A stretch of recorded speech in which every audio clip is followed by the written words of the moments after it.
వరంగల్ జిల్లాలో నకిలీ విత్తనాలపై వ్యవసాయ శాఖ అధికారులు స్పెషల్ డ్రైవ్ చేపట్టారు.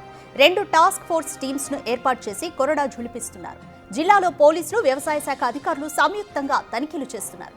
దాడుల్లో 7,15,000 విలువైన నకిలీ పత్తి విత్తనాలను సీజ్ చేశారు.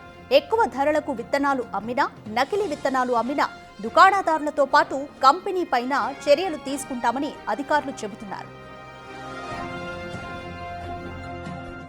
పంటల విత్తనాలు ఇప్పుడు సీజన్ స్టార్ట్ అయింది కాబట్టి విత్తనాలు కూడా వచ్చి ఉన్నాయి. ఈ విత్తనాలు ప్రాపర్గా అంటే నకిలీవి కానీ రాకుండా ఉండడానికి నాణ్యమైన విత్తనాలు రైతులకి అందించడానికి మన జిల్లాలో 2 టాస్క్ ఫోర్స్ టీమ్స్ వేయడం జరిగింది. కలెక్టర్ గారు, డీసీపీ ఆధ్వర్యంలో పోలీస్ డిపార్ట్మెంటు, వ్యవసాయ శాఖ అధికారులు కలిసి 2 స్క్వాడ్ టీమ్స్ ఏర్పాటు చేయడం జరిగింది.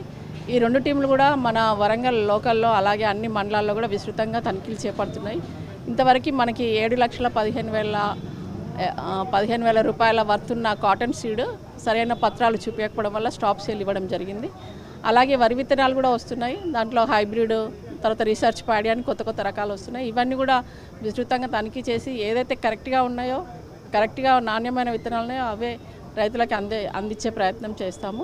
మనకి ఇప్పుడు పత్తి విత్తనాలు అయితే 2,50,000 ప్యాకెట్లు మనకు అవసరం ఉంది. మన జిల్లాకు కూడా దాదాపుగా 3 లక్షల ప్యాకెట్లు వచ్చి ఉన్నాయి. రైతులకి కావాల్సిన విత్తనాలన్నీ సఫిషియెంట్ ఉన్నాయి.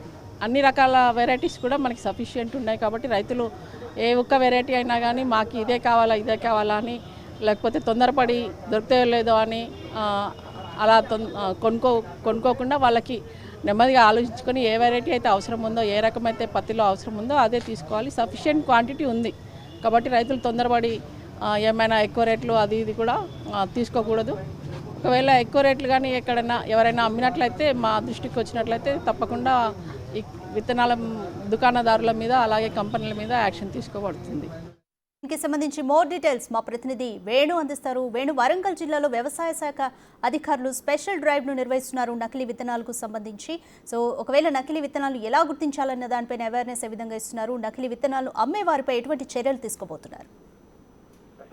ఖరీఫ్ సీజన్ ప్రారంభం అవుతుండడంతో కూడా నకిలీ విత్తనాలపైనే ప్రధానంగా ప్రభుత్వం ఫోకస్ చేసింది. నిన్న వరంగల్లో పర్యటించిన ఇన్ఛార్జ్ మంత్రి పొంగులేటి కూడా మంత్రులతో సమావేశం నిర్వహించారు. జిల్లా అధికారులందరితో సమీక్ష సమావేశం లోపల నకిలీ విత్తనాలు, నకిలీ ఎరువులపై ఉపాధం మోపాలంటూ కూడా ఆయన ఆదేశాలు ఇవ్వడం జరిగింది. దీంతో టాస్క్ ఫోర్స్ టీమ్స్ ఏర్పాటు చేసి అటు వ్యవసాయ శాఖ అధికారులు, పోలీసులు 2 టీమ్స్ సంయుక్తంగా కూడా తెల్లవారుజామున 6 గంటల నుంచే అటు ఆ డిపోల వద్ద, ఫెర్టిలైజర్ షాపులు, విత్తనాల షాపుల వద్ద కూడా సర్చ్ ఆపరేషన్ కొనసాగి ఇందులో ఇప్పటి వరకు 7 లక్షల పైలు చేసే నకిలీ పత్తి విత్తనాలు కనుగొన్నారు. దీనిలో ప్రధానంగా వ్యవసాయ శాఖ అధికారులు విత్తన షాపుల యజమానులు కొన్ని రకాల విత్తనాలు వాడితే ఎక్కువ దిగుబడి వస్తుందంటూ నమ్మబలికినా ఎవరి మాటలు నమ్మొద్దని చెప్తూనే ISI మార్క్స్ కూడా ఉంటాయి. దానికి సంబంధించి బార్ కోడ్ సిస్టమ్ ఉంటుంది. వాటిని స్కాన్ చేసి చూసినా కూడా కంపెనీకి సంబంధించిన డీటెయిల్స్ వస్తాయి. కాబట్టి విత్తనాలు కొనుగోలుదారులు, రైతులు ఎవరు కూడా ధరల మాటలు నమ్మొద్దు. అదేవిధంగా షాపుల యజమానులు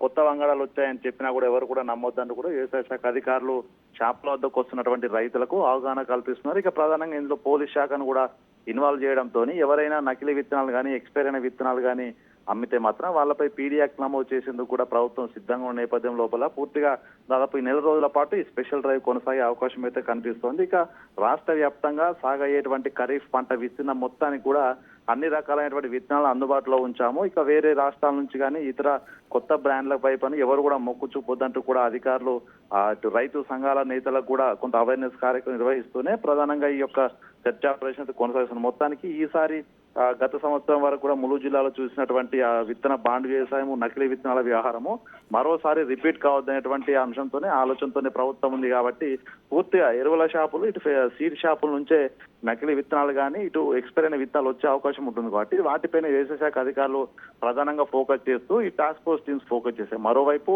వ్యవసాయ శాఖ అధికారుల నుంచి ఏఈఓల వరకు కూడా ఒక ప్రత్యేక బృందాలు ఏర్పాటు చేసి గ్రామ స్థాయిలో ఉన్నటువంటి ఆ రైతు బృందాలకు కూడా అవగాహన కార్యక్రమం నిర్వహించేందుకు కలెక్టర్లు పక్క ప్లాన్ అయితే అమలు చేసిన పరిస్థితి. మొత్తానికి ఈసారి రైతులు ఇబ్బంది పడకుండా రైతు సెంట్రిక్ గా ప్రస్తుతం వ్యవసాయ శాఖ, పోలీస్ శాఖ, అదేవిధంగా మండలకు సంబంధించినటువంటి శాఖ కూడా 3 శాఖలు కలిసి రైతులకు సంబంధించినటువంటి వ్యవహారం లోపల కూడా ఈసారి పూర్తిగా ఎటువంటి ఇబ్బంది కలను చూసే అవకాశం అయితే ఈ సంవత్సరం నుంచి అయితే ప్రత్యేక ప్లానింగ్ తో అయితే వెళ్తున్న పరిస్థితి ఉంది. రాధిక.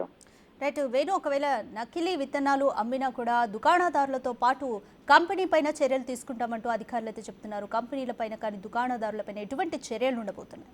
అంటే గతంలో నకిలీ విత్తనాలు కానీ ఎక్స్పైర్ అయిన విత్తనాలు కానీ ఒకవేళ అప్రూవ్డ్ కానీ ఆ లేబుల్స్ ఉన్నటువంటి విత్తనాలు తీసుకొచ్చుంటే ఒకవేళ షాప్ యజమానులపైన కేసులు నమోదు చేసి దానికి సంబంధించి పెనాల్టీలు విధించి వదిలేసేది. సో తిరిగి మళ్ళీ వచ్చే సంవత్సరానికి తిరిగి మళ్ళీ అదే షాపులో అదే యాజమాన్యం కాబట్టి మళ్ళీ అదే అమ్మకాలు మొదలుపెట్టేది. కానీ ఈసారి ఆ విధంగా జరగకుండా ఏదైతే కంపెనీకి సంబంధించినటువంటి విత్తనాలు అప్రూవ్డ్ కానీ విత్తనాలు కానీ ఒకవేళ దానికి సంబంధించినటువంటి నకిలీ విత్తనాలు కానీ ఇది కనుక తీసుకొచ్చి అమ్మి ఉంటే ఆ షాపు యజమానితో పాటుగా కంపెనీ ఎక్కడి నుంచి తయారై వచ్చింది, మ్యానుఫ్యాక్చరింగ్ యూనిట్ ఎక్కడ ఉందనే దాన్ని వాళ్ళపై కూడా కేసులు నమోదు చేసి ఆ కంపెనీ యజమానం కూడా ఈసారి కేసులో ఇన్వాల్వ్ చేసేందుకు ప్రభుత్వం సిద్ధమైంది. కాబట్టి ఒకవేళ ఈ విధంగా చేస్తే ఆ ప్రొడ్యూస్ ఎక్కడైతే మ్యానుఫ్యాక్చరింగ్ కంపెనీ నుంచి విత్తనాలు వస్తాయో వాళ్ళనే పూర్తిగా కేసులో ఇన్వాల్వ్ చేసి పీడీ యాక్ట్ నమోదు చేస్తే ఈ నకిలీ విత్తనాల బెడద తప్పుతున్నటువంటి ఒక ఆలోచనతోనే ప్రభుత్వం ఈసారి అటు అమ్ముతున్నటువంటి షాపుల యజమానులు అదే విధంగా కంపెనీ మ్యానుఫ్యాక్చరింగ్ అవుతున్నటువంటి ఆ కంపెనీకి సంబంధించిన ఓనర్లను కూడా ఇందులో ఇన్వాల్వ్ చేసి పీడీ యాక్ట్ కూడా నమోదు. ఎందుకంటే గతం లోపల కనుక ఒకసారి కేసు నమోదై ఉండి